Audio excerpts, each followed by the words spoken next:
नमस्कार, good morning सगळ्यांना.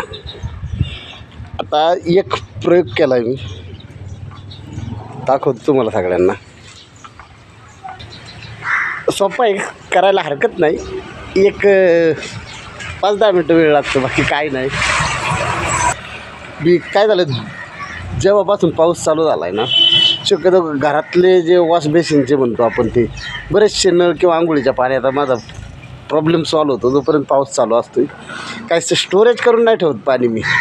आता डेंग्यूचे वगैरे ते साथ पसरलेले, त्याच्यामुळे मी शक्यतो पाणी स्टोरेज नाही करत. द्या पहा, तर सोप्पा प्रयोग आहे. इथून पत्र्याला पाईप लावलेला आहे, एक PVC पाईप.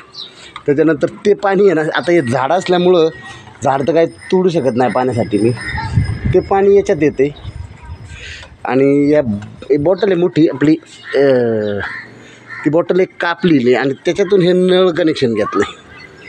हे नळाचं कनेक्शन घेतलं आणि खालची ती बादली भरती आहे पाण्याची आणि पाणी मिळतं आहे 2-3 लय. म्हणजे पाऊस सारखा चालू झाला काय पाणी तर भेटतेच, काय अडचणच नाही.